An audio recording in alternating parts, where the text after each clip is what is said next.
think in the history of Western art, the model almost never has a voice. It's through the filter of the artist you're hearing about that person. What really started with the first construction walls that I painted at Yerba, Buena, and now I've continued for more than 30 years, is this idea of having the model's voice be magnified in the portrait.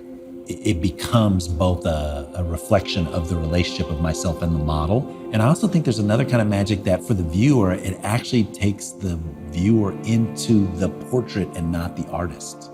For the viewer, then it becomes about them as the subject, not me as the maker.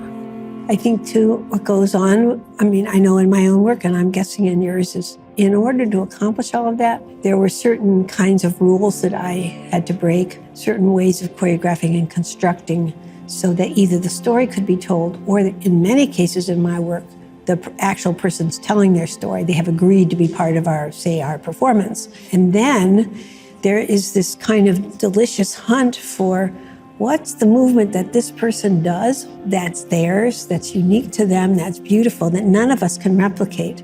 Turns out what was interesting is in order to have that voice that present, the professional performers who were with me at the same time had to expand their own capacities. And I actually loved that and was excited by that, and I suppose would go so far as to say it led to this mystical alchemy, this possibility of change or new kind of gold being discovered.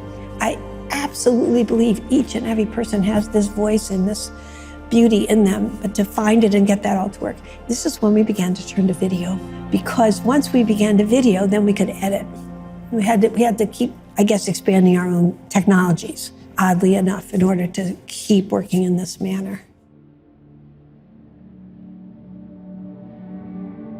There's so much magic that gets made out of the intimacy that comes from listening. It creates a bond with the people. The thing that came up for me is showing up. The same thing that happens in a relationship, that I'm here for you, that I'm offering arguably the most precious thing that I have, which is my time. There are lots of ways to listen. In critical response, we actually train people to listen to what is on the person's mind and answer that question and only that question. And I come to think that that's actually a definition of active listening.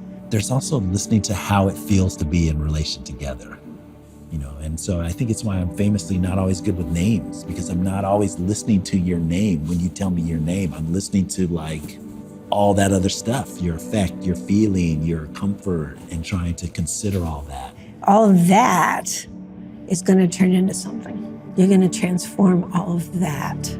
That's pretty magical to me. I did have another artist say to me once, Liz, you get a lot of work because you're such a good talker. And I said, no, I get a lot of work because I'm a good listener. Yeah, so much of painting is is described as storytelling. So I definitely see myself as a storyteller. And to your point, it's built through an understanding of how I listen and other people listen. It's making me think too, though, maybe it's worth just saying that in the part of this gallery where the benches are, most of it's personal stories, but there is one that's more general. This is a story of a mother saying goodbye to her son who's about to go off to be in the Civil War. We were comparing contemporary situation for veterans to Civil War veterans. And we were in a residency in Florida, and they connected with a mother whose son had been killed. And she came in, she was really interested. She wanted to live in the stories of her son, but also what had happened to the family.